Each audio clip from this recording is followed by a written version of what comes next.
Penchons-nous maintenant sur Encelade, la lune glacée de Saturne, l'un des endroits les plus prometteurs pour la recherche de la vie en dehors de la Terre.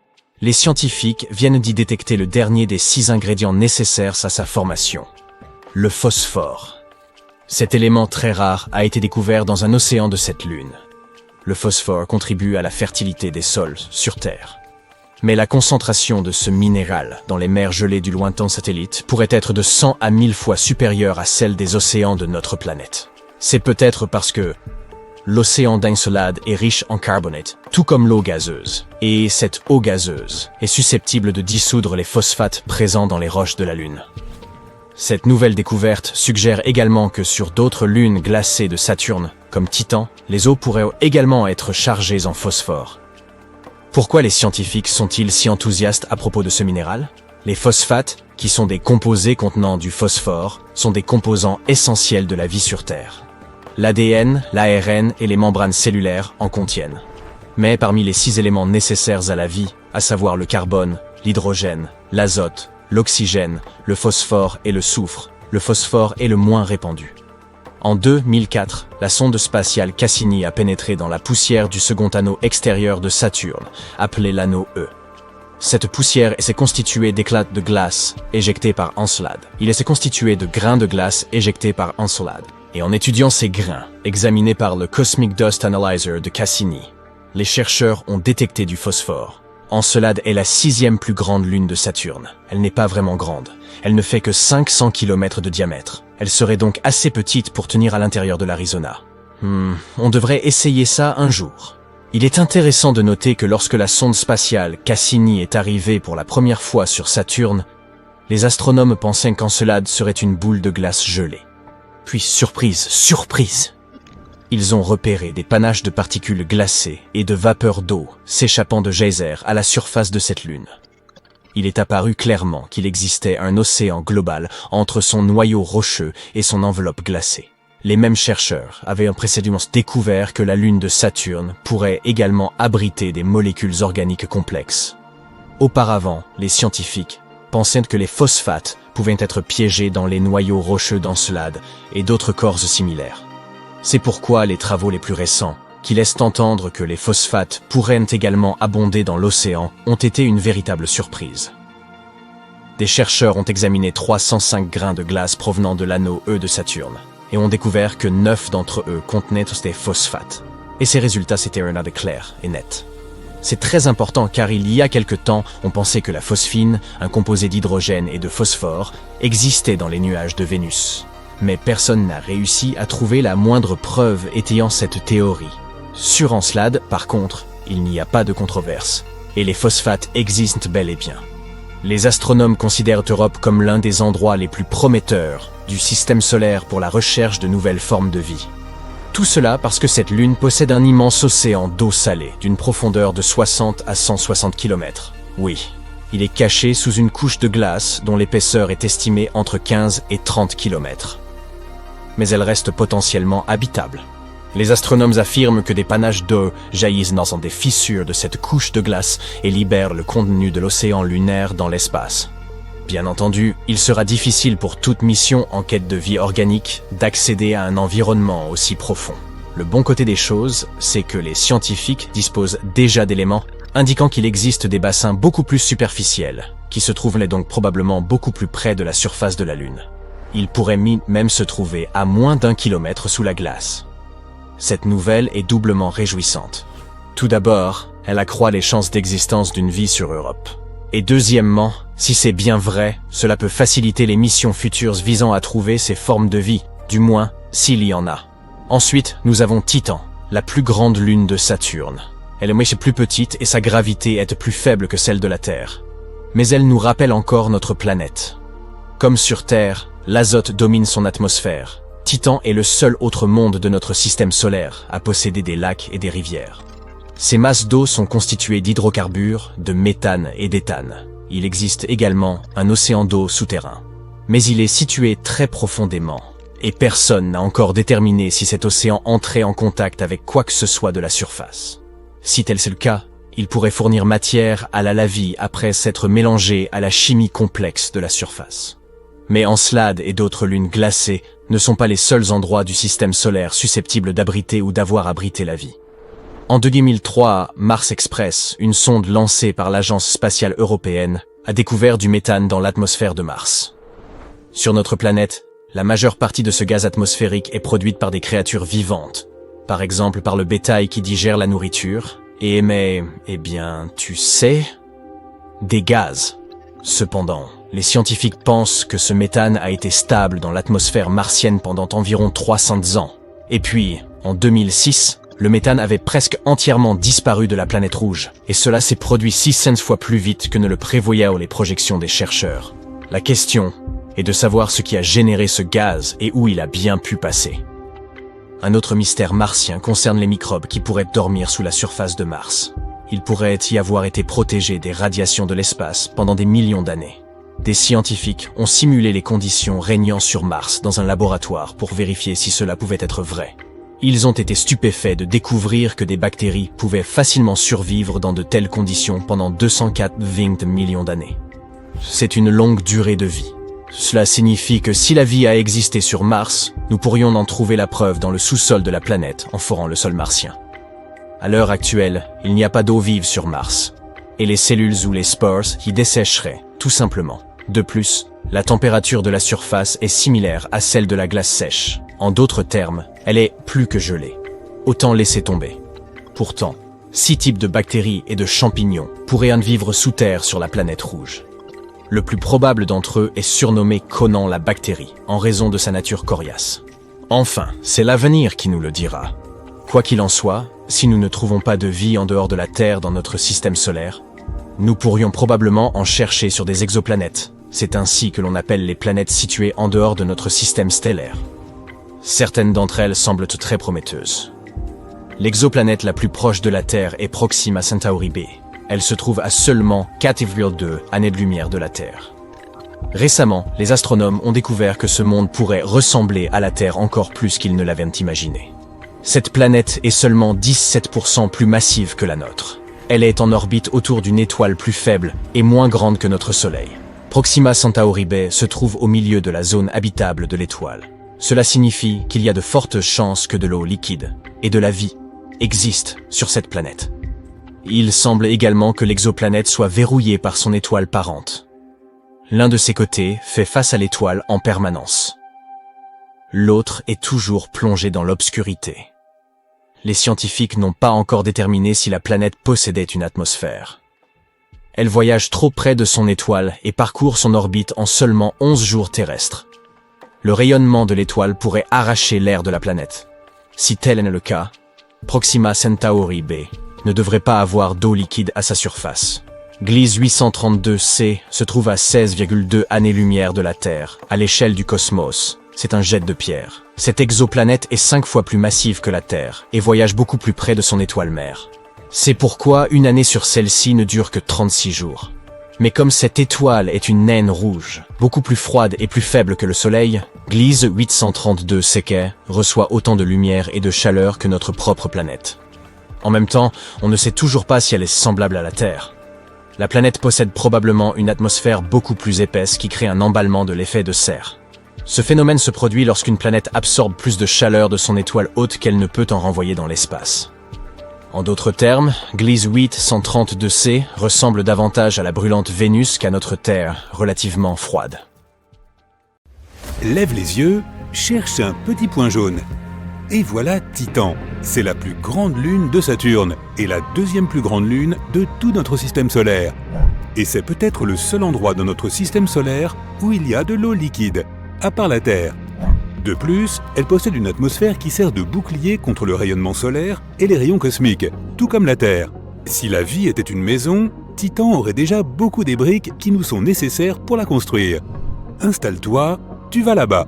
Il faut beaucoup de temps pour arriver sur Titan, mais tu sais, la magie de YouTube. Le voici, un peu plus grand que notre Lune et beaucoup plus lourd. Elle est même encore plus grande que Mercure. Cela signifie que sa gravité n'est pas trop forte, tu te sentirais 7 fois plus léger ici que sur Terre. Dans ton gymnase local, tu peux soulever 70 kg. Eh bien, sur Titan, tu pourrais soulever 450 kg. Ah, ça a l'air cool! Sa surface est principalement constituée de glace. Elle comporte de petites montagnes, des cratères et quelques cryovolcans. En gros, c'est la même chose qu'un volcan ordinaire, mais au lieu de lave, cette bête crache de l'eau, de la glace, de l'ammoniac et du méthane.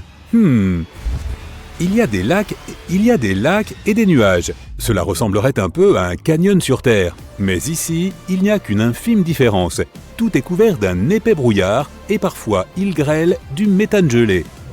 Sur Terre, nous utilisons le méthane comme combustible, car il brûle. Mais sur Titan, il n'y a pas d'oxygène. On ne peut pas faire de feu sur ce gros morceau de caillou. L'absence d'oxygène signifie que tu dois mettre un masque à oxygène. Mais tu n'as pas besoin de porter une combinaison spatiale complète comme sur notre Lune. Titan a une atmosphère plus forte. Mais tu as pris un sweat à capuche, pas vrai? Car il va bientôt faire très froid, genre moins 300 degrés. Le plus froid qu'il ait jamais fait sur Terre était de moins 128 degrés, et c'était exactement au pôle Sud. Il fait si froid parce que l'on est très loin du Soleil, presque 1,4 milliard de kilomètres. Quoi qu'il en soit, ce brouillard dense et cette atmosphère empêchent les rayons du Soleil de réchauffer la surface. Cela semble un peu extrême, mais la vie l'est aussi. Elle peut survivre presque partout. Prends la bactérie Deino. C'est un vieux mot latin. Elle peut survivre aux radiations et à des températures extrêmement basses. Elle a même survécu une année entière dans l'espace, à l'extérieur de la Station spatiale internationale.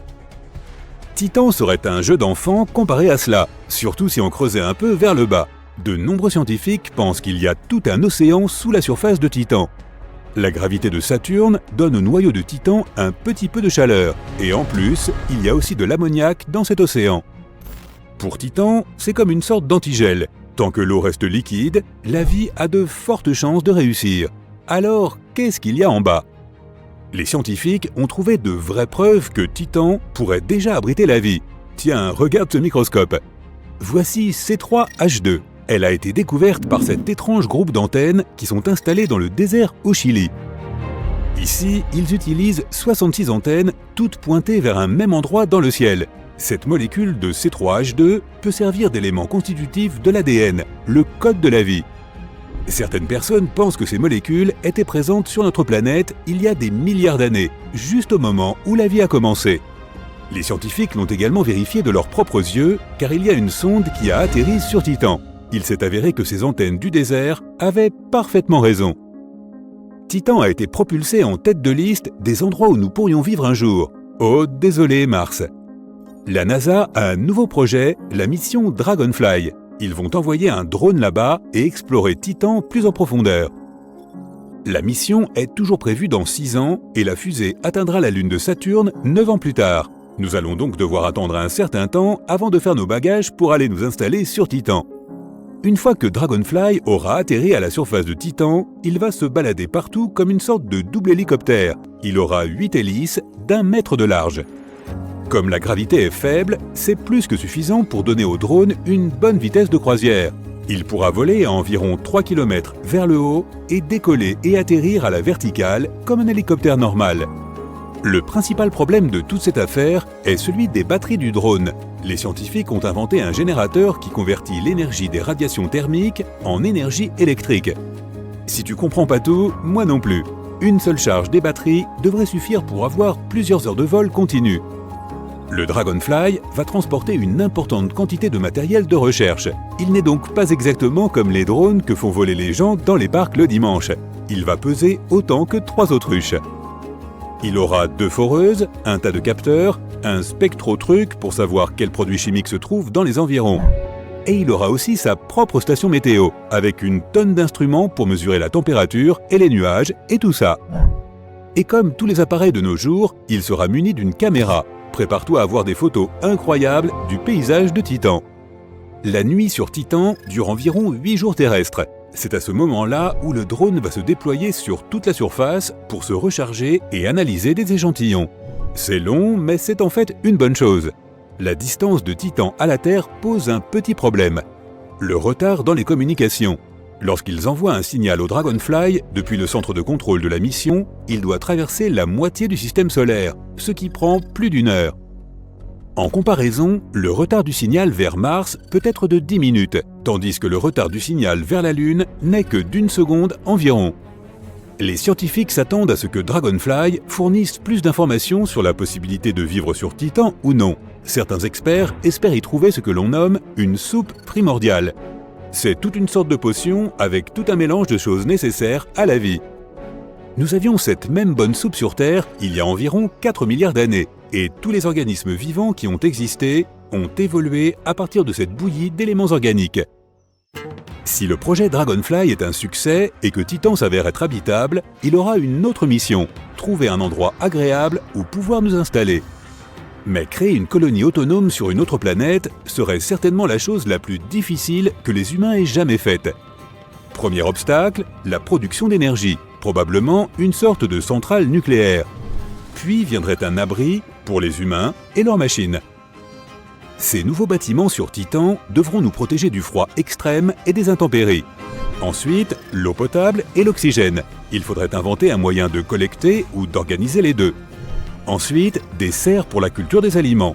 Il faudrait aussi extraire du carburant pour le transport. Heureusement, Titan est rempli de méthane, ce qui est excellent comme carburant. Un énorme problème, la gravité. Comme elle est tellement faible sur Titan, quiconque y vivrait pourrait perdre beaucoup de masse musculaire, ce qui rendrait le travail difficile et même tout simplement la vie quotidienne. Il y a ces satanés cryovolcans qui lancent des trucs au hasard. Ou alors, il nous faut une idée plus radicale et plus audacieuse. Pourquoi ne pas changer l'atmosphère de Titan pour que nous puissions respirer sans avoir à porter une centaine de chapeaux et de gants? Pour faire cela, il faudrait terraformer la surface de Titan. Pendant longtemps, l'atmosphère de Titan a besoin d'être plus riche en oxygène pour que nous puissions respirer, et ce serait bien s'il faisait un peu plus chaud. La prochaine étape serait de créer une biosphère, c'est-à-dire introduire des plantes. Nous pourrions transformer Titan en une jungle luxuriante avec des plantes rapportées de la Terre. Mais à cause de la pression et de la gravité, elles auraient un aspect complètement différent des plantes que nous connaissons. Elles pourraient toutes devenir super grandes, ou peut-être qu'elles se réduiraient toutes à une taille minuscule. En fait, nous ne savons pas vraiment. Tout d'abord, nous devons nous assurer que la vie est possible sur Titan. Les scientifiques se sont dit récemment qu'il pourrait y avoir aussi de la vie sur Vénus. Elle a en quelque sorte la même taille que la Terre, et les scientifiques l'appellent la sœur jumelle de la Terre. Ils ont découvert un gaz sur Vénus, la phosphine. On suppose qu'il a été fabriqué par des organismes vivants. Il s'avère que non, pas du tout. Enfin, pas vraiment. Il y a un peu de phosphine qui se balade, mais beaucoup moins que ce que nous pensions au début. Bon, ne jugez pas trop vite les amis, la science sur les autres planètes est super dure. On fait toujours des erreurs comme ça. Imagine un monde immobile et glacé. Un monde ancien, vieux d'environ 4,5 milliards d'années. Les rayons du soleil le réchauffent à peine et il est recouvert d'une épaisse couche de glace. Ce monde est plus petit que notre Lune, mais un peu plus grand que Pluton. Il s'agit d'Europe, et c'est le 6e satellite de Jupiter et l'une des plus grosses lunes du système solaire. Mais le plus intéressant au sujet de ce monde, c'est qu'il pourrait abriter la vie. Les astronomes se sont penchés avec intérêt sur Europe à la recherche de formes de vie. Cette lune possède en effet un immense océan d'eau salée d'une profondeur de 65 à 160 km. Il est certes caché sous une couche de glace d'une épaisseur estimée entre 16 et 32 km. Mais cette lune n'en demeure pas moins potentiellement habitable. Les astronomes nous disent que des panaches d'eau jaillissent des fissures dans la couche de glace et projettent le contenu de cet océan dans l'espace. Bien sûr, il ne sera pas facile d'aller chercher des traces de vie dans de telles profondeurs. Mais les scientifiques disposent déjà d'éléments indiquant qu'il existe des bassins beaucoup moins profonds, situés plus près de la surface. Ils pourraient même se trouver à moins d'1 kilomètre sous la glace. Ceci présente deux avantages. D'abord, la probabilité qu'il y ait de la vie sur Europe est accrue. Deuxièmement, si c'est vrai, cela facilitera le travail des futures missions dans leur recherche de formes de vie. Il est intéressant de noter que la découverte récente de ces bassins peu profonds est le fruit d'un pur hasard. Le scientifique qui dirige les recherches, Riley Kullberg, a assisté à une présentation faite par l'un de ses collègues spécialistes des planètes. Il y montrait une photo de double crête sur la surface d'Europe. Kullberg s'est alors souvenu qu'il avait vu des crêtes similaires sur Terre. De telles formations sont rares sur notre planète, mais elles sont très nombreuses sur Europe.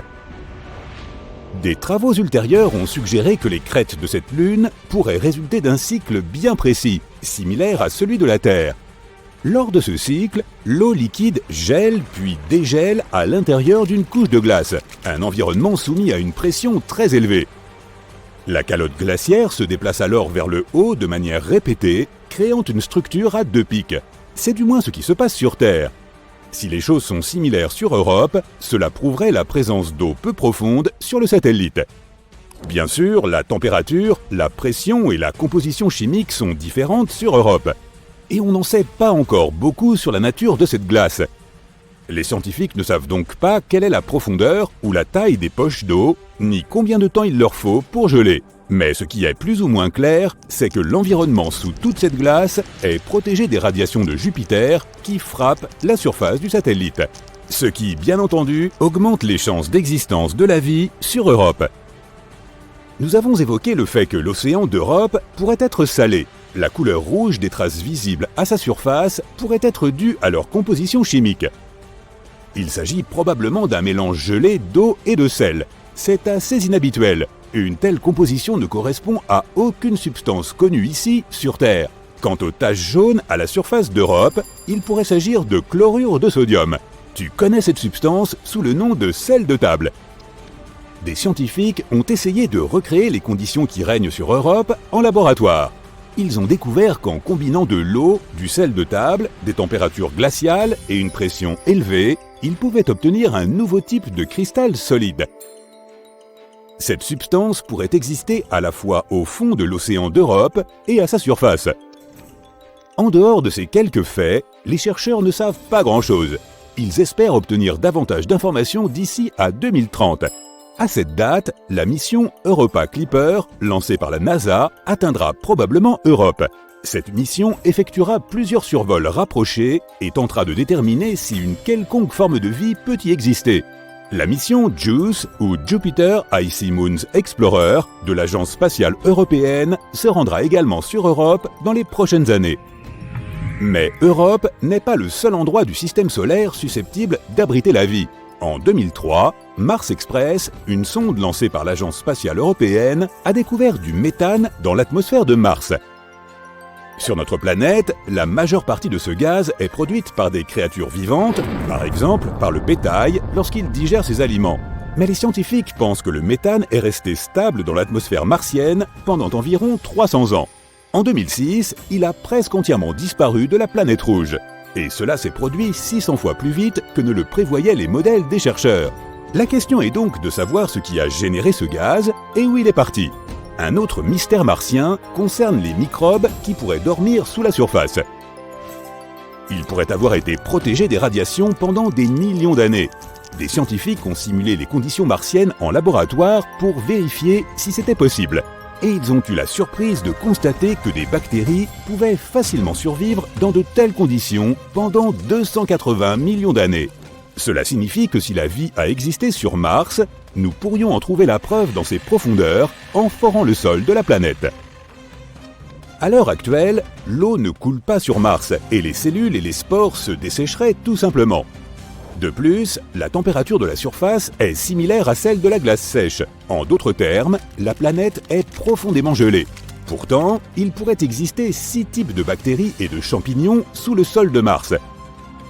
La plus probable d'entre elles est surnommée bactérie Conan, car elle est très résistante. L'avenir nous en dira plus. Passons maintenant à Vénus. En 2020, des scientifiques ont annoncé que dans l'atmosphère toxique de Vénus, quelque chose semblait indiquer la présence de la vie. Hélas, les scientifiques ne disposaient d'aucune preuve, car ils n'avaient pas la possibilité de collecter des spécimens de microbes ni de prendre des photos. Mais ils ont affirmé avoir découvert une substance chimique appelée phosphine, et ce fut un événement important.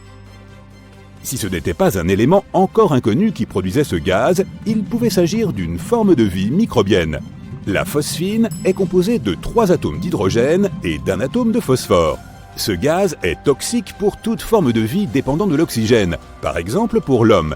Sur notre planète, la phosphine se trouve dans des endroits où il n'y a pas ou peu d'oxygène, comme dans les marécages. Ce gaz est produit par des mélanges de bactéries. Il peut également être produit de manière industrielle. mais il ne devrait pas y avoir de phosphine dans l'atmosphère de Vénus. Ce gaz a besoin d'une pression et de température bien précises, ainsi que d'immenses quantités d'hydrogène. Il ne serait pas étonnant d'en trouver sur Saturne ou Jupiter, les fameuses géantes gazeuses. Mais sur Vénus, c'est très inattendu. Il est impossible que la phosphine soit produite naturellement sur cette planète. De minuscules quantités peuvent être créées lors d'éruptions volcaniques, d'orages ou lorsque des minéraux sont projetés ou que des météorites pénètrent dans l'atmosphère. Mais les scientifiques ont cru en avoir observé des quantités très importantes. Cela aurait dû éveiller leurs soupçons, mais ils étaient trop heureux de leur découverte. Selon eux, cela pouvait donc signifier qu'il y avait de la vie sur Vénus. Mais même si ce gaz a été créé par des organismes, une question demeure. Comment ont-ils survécu sur cette planète ? Sur la nôtre, certains microbes peuvent vivre dans des environnements dont l'acidité atteint 5%, mais pas plus. Or, sur Vénus, les nuages sont presque entièrement constitués d'acide, avec plus de 90% d'acide sulfurique. L'atmosphère de cette planète est également 50 fois plus sèche que l'endroit le plus sec de notre planète. En 2022, grâce à des télescopes à très haute résolution, on a pu déterminer qu'il n'y avait pas de phosphine dans l'atmosphère de Vénus. Et s'il y en avait, ce n'était qu'une très petite quantité. Nous devons donc continuer à chercher des traces de vie dans des régions encore plus éloignées. Mars a 2 lunes, Phobos et Deimos. À part leur forme bizarre, elles n'ont rien de remarquable. Sauf une chose. Il n'y a pas si longtemps, les scientifiques ont découvert un phénomène étrange à la surface de Phobos. Et ils n'ont toujours pas trouvé d'explication. Quel est ce phénomène ? Et qu'est-ce qu'il nous apprend sur l'histoire de notre système solaire ? Découvrons-le ensemble. L'astronome américain Asaph Hall a découvert Phobos et Deimos en 1877. Sais-tu que toutes les planètes de notre système solaire portent le nom de divinités grecques et romaines ? Par exemple, Mars, ou Arès, est la célèbre divinité de la guerre. C'est pourquoi les satellites naturels de cette planète rouge ont été nommés d'après les fils d'Arès, Phobos et Deimos. Ces jolis noms cachent en réalité des significations effrayantes. Peur et horreur. En 1971, le télescope Mariner 9 de la NASA a pris ses premières photos. C'est comme ça qu'on a découvert que ces corps spatiaux ne ressemblaient pas du tout à notre Lune. Ils ont cette forme bizarre, ainsi qu'une orbite étrange et instable.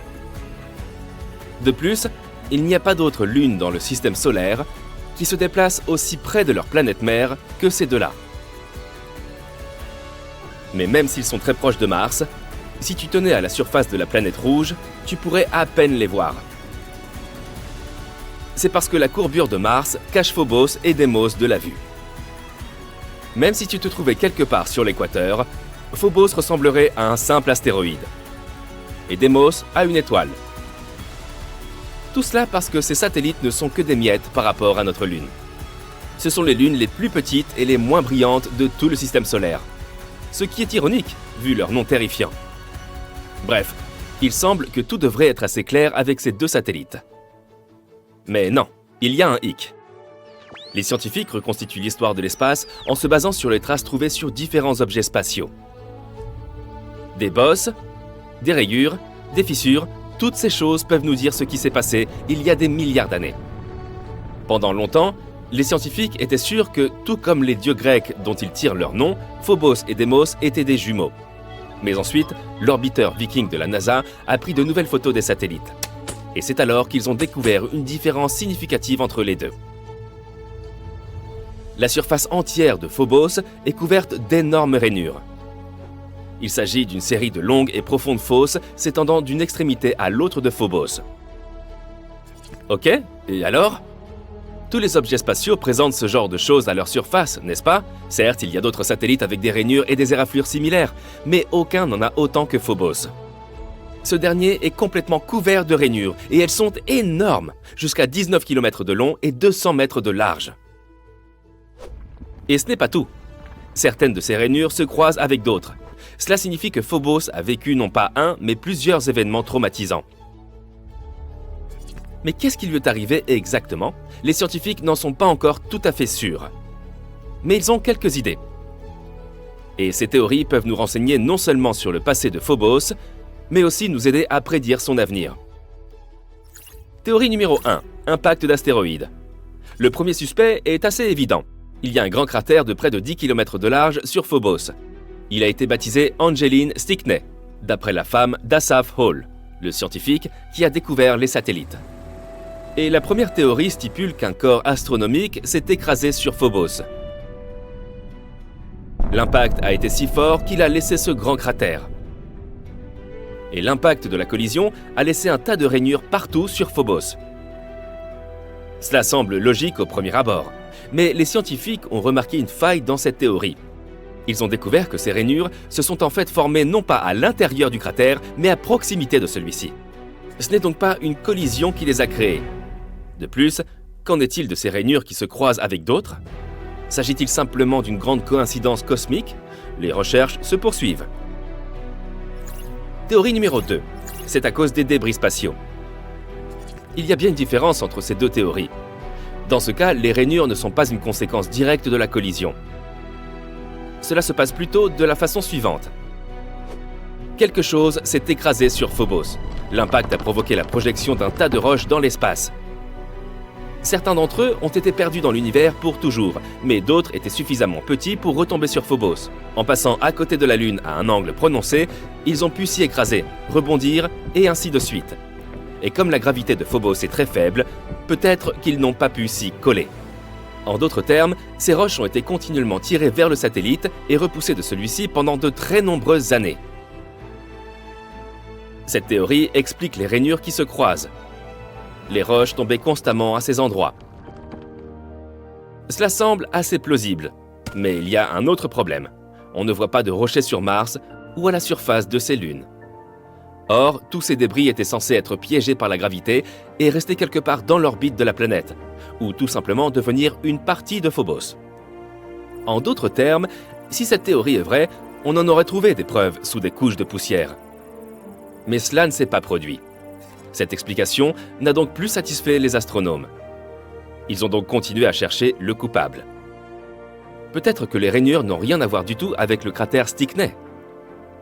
Peut-être que le vrai coupable est quelque chose d'autre, quelque chose d'encore plus puissant. Pourrait-il s'agir de Mars elle-même? Théorie numéro 3. Mars est méchante. Les théories précédentes impliquent que Phobos et Deimos étaient à l'origine des fragments de Mars. Comme s'ils s'étaient détachés d'elle et étaient devenus des satellites. Tout comme notre Lune. Mais que se passerait-il si ce n'était pas le cas? Les observations réalisées par le Mars Global Surveyor de la NASA montrent que Phobos et Deimos sont composés d'éléments que l'on trouve principalement dans les météorites et les astéroïdes. Alors Phobos et Deimos sont peut-être des astéroïdes? Il y a une ceinture d'astéroïdes entre Mars et Jupiter. Vu la taille, la forme et la composition de Phobos et Deimos, les scientifiques ont suggéré qu'il fut un temps où ils appartenaient à cette ceinture. Puis, un jour, ils se sont envolés. Et la gravité les a attirés vers Mars. Ce phénomène est appelé capture d'astéroïdes. C'est toutefois difficile à croire. Certes, la capture d'astéroïdes n'est pas rare, mais ces deux-là volent à côté de Mars depuis des milliards d'années. Il est étrange que leur orbite soit restée les mêmes. De plus, l'atmosphère de Mars est très raréfiée. Et à cause de cela, elle pourrait difficilement capturer des astéroïdes. En théorie, ils auraient dû se séparer de Mars à la première occasion. Or, cela ne s'est pas produit. Cela signifie que, d'une manière ou d'une autre, ils sont restés coincés. Et Mars a immédiatement commencé à les détruire. Dans cette version, Mars s'avère être très méchante. En étudiant le passé, on a trouvé des preuves de crimes futurs. Les mystérieuses rainures de Phobos pourraient être causées par les forces de marée entre Mars et Phobos. La Lune et la Terre en échangent aussi, se déformant légèrement l'une l'autre. Mais comme Phobos est beaucoup plus proche de Mars, l'impact des forces gravitationnelles y est beaucoup plus fort. En d'autres termes, la gravité de Mars détruit progressivement Phobos. Tous les 100 ans, le satellite se rapproche de Mars de 1,8 cm. Il rétrécit aussi jusqu'à 2 mètres, devenant encore plus fragile et plus faible. Plus il devient petit, plus les forces de marée l'impactent, créant d'étranges rainures et rayures supplémentaires. Dans 30 à 50 millions d'années, Phobos entrera en collision avec Mars, ou se désintégrera et se transformera en un tas de petits rochers. Et alors, Mars aura aussi des anneaux, comme Saturne et Neptune. C'est pourquoi Phobos est aussi appelée la lune martienne condamnée. Quoi qu'il en soit, ce ne sont que des théories, mais l'histoire dramatique de Phobos nous donne une idée de la dynamique des objets extraterrestres. Plus on en apprend sur eux, plus on découvre les secrets de l'origine non seulement de Mars, mais aussi d'autres objets de notre système solaire. Et si un jour on en venait à vraiment coloniser Mars, l'étude de ces lunes pourrait nous être d'une grande aide. Espérons que la prochaine mission MMX révélera certains des secrets les plus passionnants que cachent les lunes de Mars.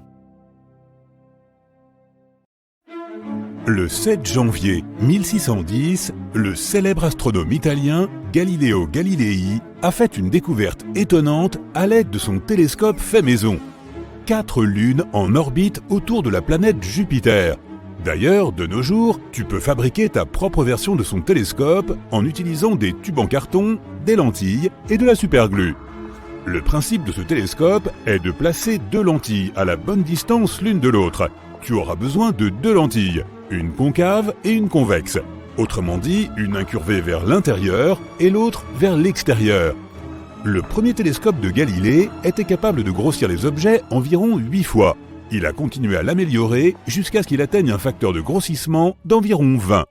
Mais revenons à l'histoire principale. Lorsqu'il a aperçu pour la première fois ces 4 lunes de Jupiter, il a cru qu'il regardait simplement un amas d'étoiles.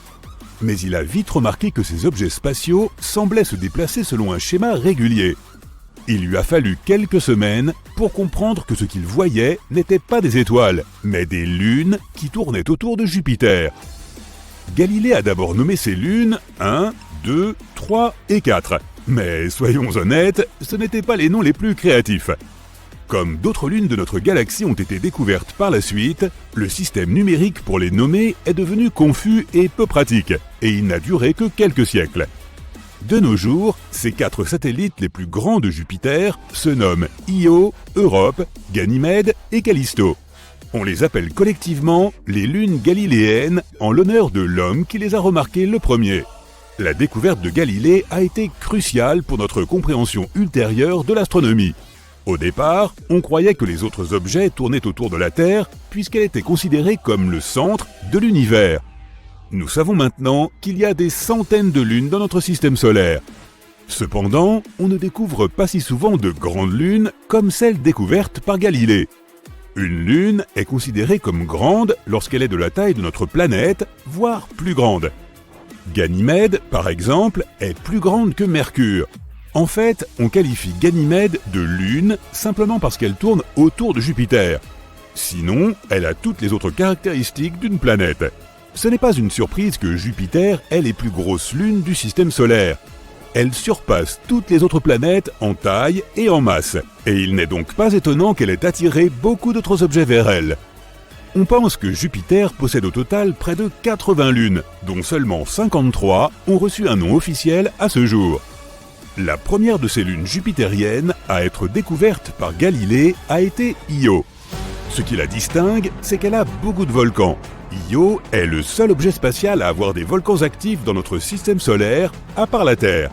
Elle est aussi surnommée la lune de feu et de glace, à cause de ses champs de neige composés de dioxyde de soufre. La couche extérieure d'Io est tachetée avec de multiples couleurs comme l'orange, le noir, le jaune, le blanc et le rouge. C'est probablement la raison pour laquelle la NASA l'a décrite comme une pizza géante couverte de fromage fondu et d'éclaboussures de tomates et d'olives mûres. À cause de ce soufre, Io ne sent pas très bon, une odeur semblable à celle d'un œuf pourri. Il y a plus de 100 montagnes à la surface de cette lune, et elles sont beaucoup plus grandes que celles que nous voyons sur Terre. Certaines sont même plus hautes que l'Everest. En moyenne, ces chaînes de montagnes mesurent 6000 mètres de haut et 157 km de long. À cause de ces volcans actifs et des radiations intenses sur Io, il y a peu de chances que la vie telle que nous la connaissons puisse exister ici. Mais qui peut affirmer qu'il ne peut pas y avoir une autre forme de vie ? La lune suivante sur la liste des lunes galiléennes est Europe, la plus petite des 4. Sa taille est comparable à celle de notre propre lune. Europe a une surface entièrement glacée, avec juste quelques cratères disséminés ici et là. Grâce à cette couche extérieure, Europe est très réfléchissante, ce qui en fait l'une des lunes les plus brillantes. Quant à son âge, les scientifiques pensent que sa surface a entre 20 et 180 millions d'années, tandis que la Lune elle-même a environ 4,5 milliards d'années. Ce qui se cache sous cette surface glacée est impressionnant. Elle pourrait même détenir le secret de la vie en dehors de la Terre. La glace se forme ici de deux façons. La première est la congélation, un processus plutôt explicite. La glace grandit simplement à mesure que le milieu environnant devient de plus en plus froid. L'autre méthode est beaucoup plus fascinante. Une couche d'eau surfondue, se trouvant sous l'enveloppe de glace, réagit lorsqu'elle est agitée. Elle génère alors ces cristaux qui donnent l'impression qu'il neige à l'envers, flottant vers le haut jusqu'à la couche de glace sous laquelle il se trouve. Tu peux recréer cet environnement toi-même à la maison. Prends une bouteille d'eau purifiée et mets-la au congélateur. Si tu n'as pas d'eau purifiée à proximité, fais simplement bouillir de l'eau plusieurs fois pour te débarrasser d'autant d'impuretés que possible. Comme il n'y aura pas de particules à l'intérieur, une fois dans le congélateur, elle ne deviendra pas solide. Mais si tu sors ensuite la bouteille du congélateur et que tu la secoues, l'impact fera rapidement cristalliser l'eau, lui donnant une consistance semblable à de la neige fondue. Il y a peut-être de l'eau sur Europe, mais jusqu'à présent, il y a peu de preuves que la vie existe sur cette lune. Cependant, c'est l'une des meilleures candidates du système solaire pour une habitabilité potentielle. Certaines formes de vie pourraient s'adapter pour vivre dans son océan sous la glace. Cet environnement est très probablement similaire à celui que l'on trouve dans les évents hydrothermaux de notre planète, cachés au plus profond de nos océans. La quantité d'oxygène dans l'atmosphère d'Europe est très faible, mais en 2013, la NASA a trouvé des indices prometteurs qui soutiennent encore une fois la théorie selon laquelle il y a un potentiel de vie sur cette lune. En effet, il semble qu'Europe pourrait éjecter de l'eau dans l'espace. Si cela est confirmé par de futures observations, cela pourrait aussi signifier qu'Europe est géologiquement active. Cela pourrait aussi s'avérer utile si nous parvenons un jour à en étudier les sources d'eau. La plus grande des lunes galiléennes est Ganymède. C'est aussi la plus grosse lune de notre système solaire tout court. C'est un objet spatial de faible densité dont la taille est similaire à celle de Mercure, mais qui représente seulement la moitié de sa masse. Cependant, Ganymède est la seule lune à posséder son propre champ magnétique. Il est toutefois assez faible et nous pouvons à peine le remarquer depuis la Terre, car il est éclipsé par le champ magnétique beaucoup plus puissant de Jupiter. Un autre aspect intéressant de Ganymède est que son atmosphère contient de l'oxygène. Mais ne t'emballe pas trop, c'est loin d'être suffisant pour que des formes de vie y prolifèrent. En décembre 2021, un clip audio de 50 secondes a été publié. Il avait été enregistré par la sonde de la NASA lors de son survol de Ganymède.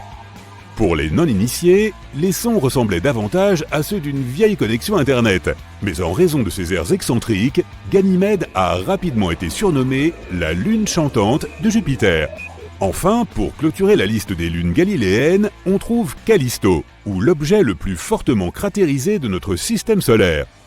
Ce qui est intéressant avec cette lune, c'est que son paysage a à peine changé depuis sa formation, et les scientifiques débattent encore de la raison de ce phénomène.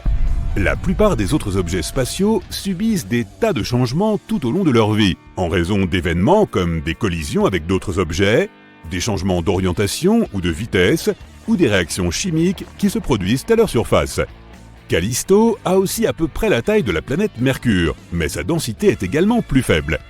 Le champ magnétique de Jupiter a un impact moindre sur Callisto, car cette dernière est la plus éloignée de la géante gazeuse. On estime que sa surface a un âge stupéfiant de 4 milliards d'années. Contrairement à Io, Callisto n'est pas géologiquement active, mais les scientifiques pensent qu'un océan pourrait se cacher sous sa surface, qui pourrait potentiellement abriter de la vie. Le fait qu'elle soit moins touchée par le champ magnétique de Jupiter signifie qu'elle présente des niveaux de radiation plus faibles. Étant donné cet environnement approprié, nous finirons peut-être par y installer un jour une base humaine en vue d'une exploration future. Jupiter a 79 lunes connues et les 4 plus grandes qui sont particulièrement intéressantes sont appelées les lunes galiléennes. Elles ont été nommées d'après Galileo Galilei, qui les a découvertes au XVIIe siècle. Elles ont quelque chose en commun, mais en même temps, elles sont toutes très différentes. Europe est la plus petite des lunes galiléennes, avec un diamètre de 3000 km. Elle tourne autour de Jupiter tous les 3 jours et demi. Les premières images que nous avons reçues de cette lune ont été prises dans les années 1970. Sa surface est principalement constituée de glace d'eau. La surface d'Europe est creusée de longues fractures, souvent larges d'1 kilomètre, qui peuvent s'étendre sur des milliers de kilomètres. Elles se sont probablement formées lorsque la croûte s'est écartée sous l'effet des forces de marée dans le mystérieux océan qui se trouve sous la surface. En 2012, les scientifiques ont découvert des panaches de vapeur d'eau en éruption près de son pôle sud, s'élevant jusqu'à 200 km d'altitude. Ces panaches peuvent nous aider à découvrir ce qu'il y a à l'intérieur d'Europe sans avoir à y atterrir. Les scientifiques pensent qu'il pourrait y avoir un magnifique océan caché à 15 à 25 km sous la surface solide. Cet océan pourrait avoir une profondeur de 65 à 160 km. Même s'il ne fait que 1/4 du diamètre de la Terre, il contiendrait 2 fois plus d'eau que tous nos océans réunis. Cet océan est un environnement potentiel pour certaines formes de vie. Les scientifiques pensent que toute la croûte de glace flotte sur cet océan. Elle fait probablement une rotation complète autour d'Europe une fois tous les 12 000 ans. Sur l'image prise par le vaisseau spatial Galileo, on peut voir de petites taches marron foncé. Elles font 10 km de large et se sont formées lorsque des matériaux chauds et moins denses sont arrivés à la surface. Ils ont soit poussé la croûte, soit ils l'ont entièrement traversée. La surface d'Europe est constituée de terrains dits chaotiques. Ce sont des zones rugueuses entourées d'une surface plus lisse. Son équateur pourrait être recouvert de pointes de glace appelées pénitentes qui peuvent faire jusqu'à 15 mètres de haut. Nous en avons aussi sur Terre, surtout dans les zones sèches à haute altitude. Mais aucune d'entre elles n'est aussi grande que celle d'Europe. Notre Lune compte plus de 5000 grands cratères d'un diamètre de plus de 25 km.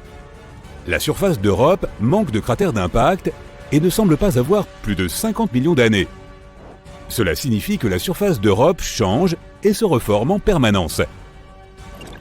Cette Lune est glacée et est l'un des objets spatiaux solides les plus lisses de notre système solaire. Pour cette raison, elle est 5 fois plus brillante que notre Lune. Europe est soumise à un souffle constant de radiation provenant de Jupiter. Il est tellement fort que nous ne tiendrions même pas une journée là-bas. Europe est 5 fois plus éloignée du centre de notre système solaire que la Terre, ce qui signifie qu'elle ne reçoit presque pas de chaleur du Soleil. Elle peut donc rester gelée, puisque la température moyenne est de moins 160 degrés Celsius à l'équateur et de moins 220 degrés Celsius au pôle. Il y a environ 40 ans, la sonde spatiale Voyager 1 s'est approchée de la lune rocheuse Io et a découvert que c'est une championne volcanique de notre système solaire. Io est la 5e lune la plus proche de Jupiter. Elle a 4,5 milliards d'années, presque le même âge que Jupiter elle-même. Sa taille est similaire à celle de notre Lune et elle a même une densité et une gravité similaires. De nombreuses lunes de notre système solaire sont composées de silicates et de glace d'eau, mais Io est faite de roches de fer et de silicates. Tu pourras voir de magnifiques aurores polaires sur Io.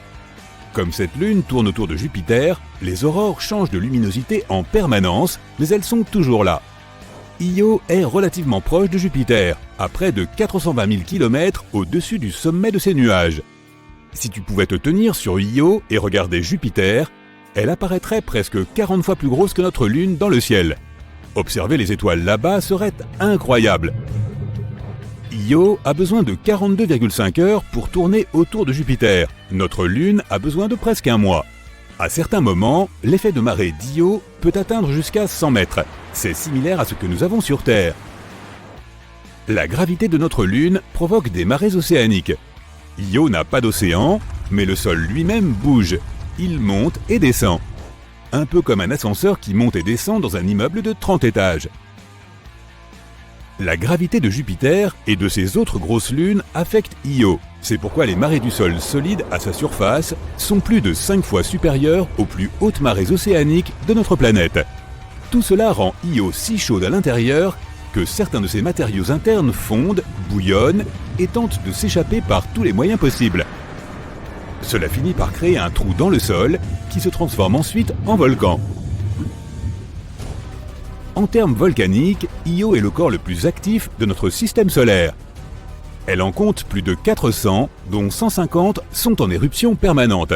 Certains d'entre eux projettent leur panache de gaz chaud à 320 km dans l'espace. Il serait difficile de s'y promener car il s'agit essentiellement d'un monde assez intense de plaines inondées de roches liquides, d'énormes coulées de lave, de multiples lacs de lave et de montagnes géantes qui s'effondrent. Ganymède, la plus grande lune connue du système solaire, abrite aussi le plus grand océan d'eau. Elle est 26% plus grande que Mercure en termes de volume, mais elle est moins dense. Cette lune géante possède une épaisse croûte de glace d'eau de 145 km de profondeur. Il pourrait y avoir un énorme océan d'eau liquide en dessous, s'étendant sur 100 km de profondeur, ce qui est environ 10 fois plus profond que le point le plus profond des océans sur Terre. La sonde spatiale Voyager y a aussi détecté des calottes polaires faites de givre d'eau. Ganymède est composée à moitié de roches et à moitié d'eau, y compris de minuscules quantités de métaux et de glace. Son atmosphère est très fine et ne contient pas d'oxygène. Son océan ne contient très probablement pas de vie. La Terre est un excellent exemple de la façon dont certains microbes et créatures peuvent survivre en profondeur sans la lumière du Soleil. Mais l'océan de Ganymède est si profond et la pression est si forte que l'eau au fond est probablement comprimée et redevient de la glace. Certaines formes de vie dans les zones les plus profondes de notre océan survivent grâce aux évents géothermiques qui éjectent des minéraux. Comme il y a probablement une épaisse couche de glace entre l'océan et le noyau, ce n'est pas le cas sur Ganymède. Mais l'océan y est salé et comporte plusieurs couches divisées par des couches de glace. S'il y a la moindre chance d'y trouver une forme de vie, elle pourrait se trouver dans la partie où le noyau rocheux est en contact avec la couche glacée la plus interne. Sans toute cette eau et cette glace, Ganymède est la seule lune de tout le système solaire à posséder un champ magnétique. Cela est rendu possible par son noyau liquide. Ganymède fait le tour de Jupiter environ une fois tous les 7 jours. Son orbite est excentrique, c'est-à-dire qu'à certains moments, elle est plus proche de Jupiter. Ganymède, Io et Europe ont des forces gravitationnelles qui s'influencent mutuellement. Le temps que Ganymède tourne autour de Jupiter une fois, Europe effectue 2 orbites et Io en fait 4. Un tiers de la surface de Ganymède contient de grandes régions sombres, tandis que les 2 autres tiers sont plus clairs. Les zones sombres sont plus anciennes et contiennent plus de cratères. Les zones plus claires ont de longues crêtes et des rainures d'environ 700 mètres de haut et des milliers de kilomètres de long. Callisto, la 3e plus grosse lune du système solaire, avec 4800 km de diamètre, a besoin de 17 jours terrestres pour tourner autour de Jupiter. Son atmosphère est très fine, sa surface comporte de nombreux cratères d'impact, mais son ancienne croûte est essentiellement la même depuis plus de 4 milliards d'années. Lorsqu'une planète est géologiquement active, comme la Terre, certaines choses peuvent effacer la plupart des preuves des impacts passés. L'eau, les volcans, les mouvements des plaques tectoniques, l'activité humaine et le temps. Tout cela modifie la surface. Callisto n'a connu aucun de ces phénomènes. Les scientifiques pensent que cette lune était autrefois un monde océanique qui a fini par geler. Elle a été frappée par des météores de temps en temps, mais elle est globalement restée intacte. Pourtant, elle possède des cratères assez impressionnants, comme Valhalla, le plus grand cratère à anneaux multiples de notre système solaire, qui mesure 4000 km de diamètre.